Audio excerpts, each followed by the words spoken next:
बच्चों, आज हम पढ़ेंगे सूरदास के पद का तीसरा पद। तीसरे पद में वे उद्धव की योग साधना को कड़वी ककड़ी बताकर उनकी योग साधना को निरर्थक साबित करती हैं एवं अपने एकनिष्ठ प्रेम में दृढ़ विश्वास प्रकट करती हैं। तो चलिए पढ़ते हैं तीसरा पद। हमारे हरि हारिल की लकड़ी, मन क्रम वचन नंद नंदन उर, यह दृढ़ करी पकड़ी। जागत सोवत स्वप्न दिवस निसी, कान्ह कान्ह जकरी। सुनत जोग लागत है ऐसो, ज्यों करवी ककरी। सूतो व्याधि हमको ले आए, देखी सुनी न करी। यह तो सूर तिन्हीं ले सौंपो, जिनके मन चकरी। इन पंक्तियों में सूरदास जी ने गोपियों की मना स्थिति का वर्णन किया है।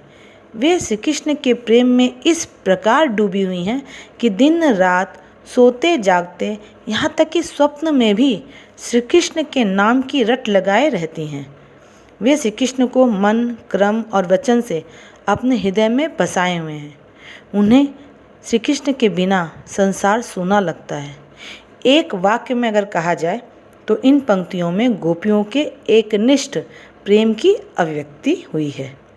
प्रथम दो पंक्तियों को पढ़िए। हमारे हरि हारिल की लकड़ी, मन क्रम वचन नंद नंदन उड़, यह दृढ़ करी पकड़ी।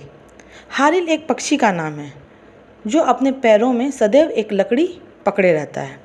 तो जिस तरह हारिल पक्षी अपने पंजे में पकड़ी लकड़ी को अपने जीवन का आधार मानकर उसे हर वक्त साथ लेकर रहता है, उड़ते वक्त भी वह लकड़ी नहीं छोड़ता, ठीक उसी तरह गोपियाँ भी मन से, कर्म से, वचन से श्री कृष्ण के प्रेम को अपने जीवन का आधार मानती हैं। दूसरी पंक्ति में बच्चों यही बात कही जा रही है। मन मतलब हृदय, क्रम मतलब कर्म, वचन मतलब वचन, यानी इन तीनों से श्री कृष्ण के प्रेम को दृढ़ करी पकड़ी, अर्थात दृढ़ता से उन्होंने पकड़ के रखा है, अपने मन में उनके प्रेम को बसाया है। वे किसी भी स्थिति में श्री कृष्ण से अलग नहीं होना चाहती। अब अगली दोनों पंक्तियों को पढ़िए। जागत सोवत स्वप्न दिवस निसी, कान्ह कान्ह जकरी। सुनत जोग लागत है ऐसो, ज्यों करवी ककरी। जागत मतलब जागते हुए, सोवत मतलब सोते हुए, स्वप्न मतलब सपने में, दिवस का मतलब दिन, निसी का मतलब रात, कान्हा कान्हा मतलब कृष्ण कृष्ण, जकरी मतलब जपना। तो इन पंक्तियों में सूरदास जी ने गोपियों की मनस्थिति को बताते हुए कहा है कि गोपियाँ सोते जागते, सपने में, दिन में, रात में, यानी हर वक्त वे कृष्ण का ही नाम रटती रहती हैं। कृष्ण के अलावा उनके जीवन में कुछ और नहीं है। अगली पंक्ति, सुनत जोग लागत है ऐसो, ज्यों करवी ककरी। सुनत मतलब सुनकर, जोग मतलब योग तपस्या, लागत मतलब लगता है, ऐसो मतलब ऐसा, ज्यों मतलब जैसे, करवी मतलब कड़वी, ककड़ी मतलब खीरे की तरह एक फल।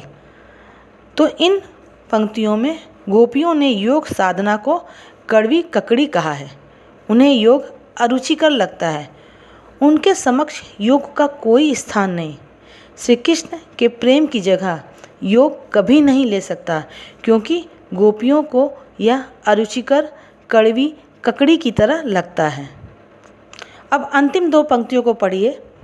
सूतो व्याधि हमको ले आए, देखी सुनी न करी। यह तो सूर तिन्हीं ले सौंपो, जिनके मन चकरी।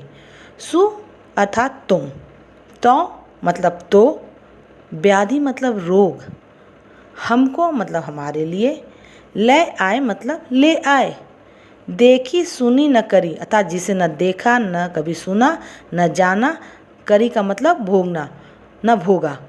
तो गोपियाँ इन पंक्तियों के माध्यम से उद्धव के द्वारा लाए योग संदेश को एक रोग बताती हैं, जिसे न उन्होंने पहले कभी देखा, न जाना, न भोगा। फिर वे कहती हैं कि यह तो सूर यहाँ सूर का मतलब सूरदास जी से है। तो सूरदास जी कहते हैं कि गोपियाँ कहती हैं कि यह योग तिन्हिले सौंपो, अर्थात उन्हें सौंपो जिनके मन चकरी, अर्थात जिनका मन चंचल है। अर्थात योग की बातें ऐसे लोगों को सुननी चाहिए जिनका मन स्थिर नहीं रहता, इधर उधर भटकता रहता है। उनके मन को योग एकाग्र करता है। गोपियाँ कहती कि हमारा मन तो पहले से ही कृष्ण में लगा हुआ है, हमारे मन में तो कृष्ण के लिए अगाध प्रेम और दृढ़ निष्ठा है, तो हमें तो योग की आवश्यकता नहीं है क्योंकि हमारा मन चंचल नहीं है। तो बच्चों, तीसरे पद का भाव इस प्रकार है कि गोपियाँ खुद को हारिल पक्षी कहती हैं जो हमेशा लकड़ी पकड़े रहता है, और गोपियों की लकड़ी हैं श्री कृष्ण, जिन्हें वे कभी नहीं छोड़ती। दिन रात सोते जागते सपने में भी वे कृष्ण कृष्ण रटती रहती हैं।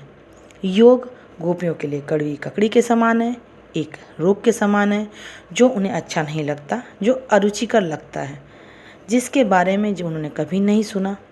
गोपियों के अनुसार यह रोग यानी यह योग उन्हें सिखाना चाहिए जिनका मन चंचल है, जिनका मन एक जगह नहीं ठहरता। गोपियों के अनुसार उनका मन चंचल नहीं है, उन्हें कृष्ण से एकनिष्ठ प्रेम है।